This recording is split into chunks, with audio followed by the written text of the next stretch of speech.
Amis sportifs, amis internautes, nous sommes ravis de vous retrouver à travers votre émission ASEF 2.5 Chrono.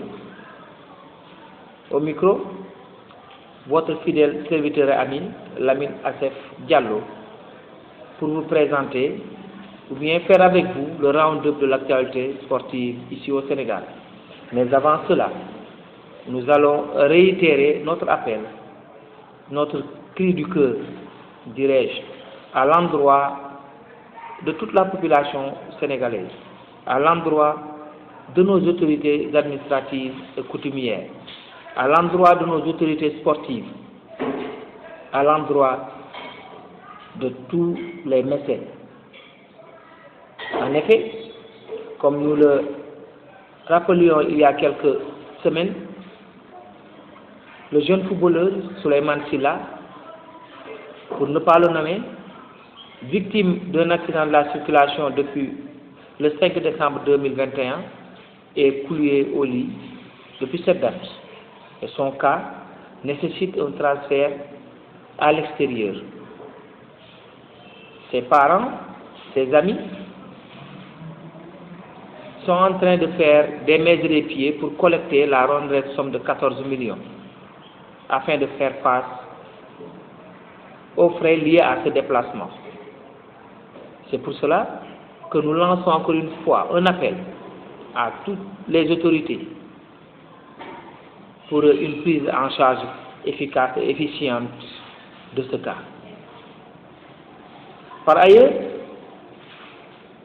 nous allons aussi revenir sur le cas de l'ITEA, l'Institut de technologie alimentaire, qui est en train d'ériger un bâtiment en face du stade municipal de A, ce qui constitue un réel danger.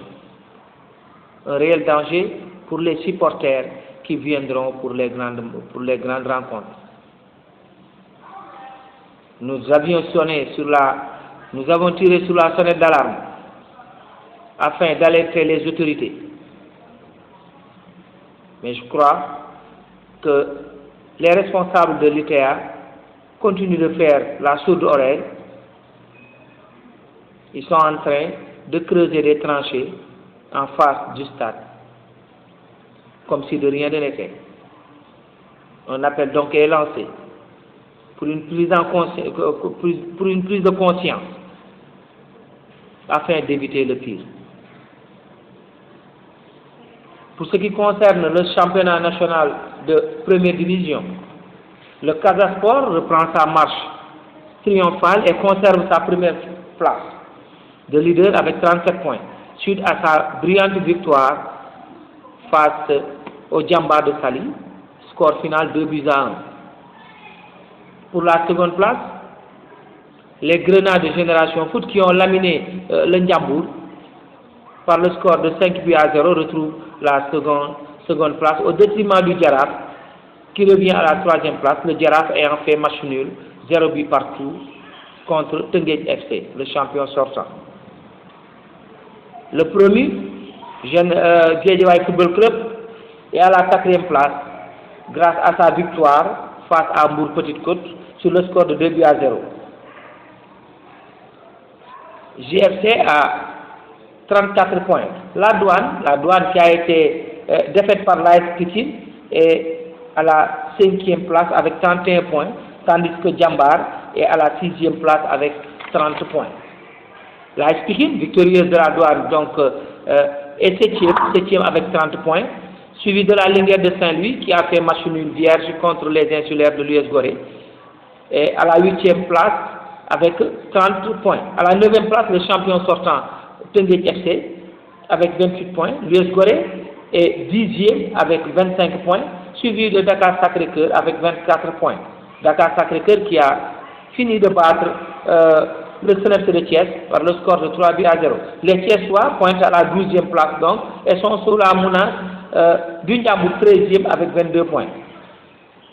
Le Mbour Petite Côte qui file droit vers la relégation, Mbour Petite Côte avec 17 points.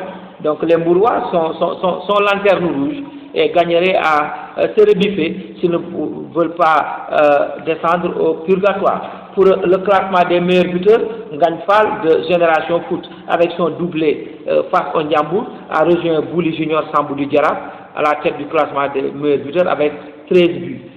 Ils sont suivis par Paul Valère Batten de Teungueth FC avec 8 buts, Raymond Djembendour du Casa Sport avec 7 buts, Ndeye Malay Diagne de Djambar et El Hadj Latir Ndiaye de l'AS Douane avec 7 buts suivent. Pour ce qui concerne le championnat de France, en national, la bonne nouvelle avec Pape Maïsaba, l'enfant de Yarach, avec 21 réalisations et meilleur buteur donc en national, sous les couleurs du Red Star. Donc félicitations à Maïsaba qui est un pur produit du football anois. Pour ce qui concerne les écoles de football, avec l'amicale des éducateurs des écoles de football de Hann-Bel-Air, qui a procédé au tirage des catégories Benjamin et minime. Les compétitions vont démarrer le 28 mai. Donc nous avons à la poule A chez les minimes, l'école de football d'Amlo, Gouney Montagne, Challenge Foot, Top 11, Maison Foot, Gouney Bira et l'école de football Mamadou Taw. Pour ce qui concerne la poule B, nous avons Gouney Fari, le club de l'amitié, Mam Rokhaya, Vision Foot, Diego Foot, Gouney Mapal et le centre de perfectionnement de Anne. Pour la catégorie Benjamin, au niveau de la poule A, nous avons Mam Rokhaya, Gouney Mapal, l'école de football Mamadou Taw, l'école de football Diego Foot, Gouney Fari, Maison Foot et CPH. Pour ce qui concerne la poule B, Gouney Bira, Gouney Montagne, Top 11, Challenge Foot, Vision Foot, Club de l'Amitié et Damlo. Chers amis internautes, chers sportifs, nous voilà au terme de l'émission. À cette 2.5 chrono, nous vous donnons rendez-vous, Inch'Allah, la semaine prochaine, même heure, même fréquence. Nous vous disons donc à lundi, Inch'Allah.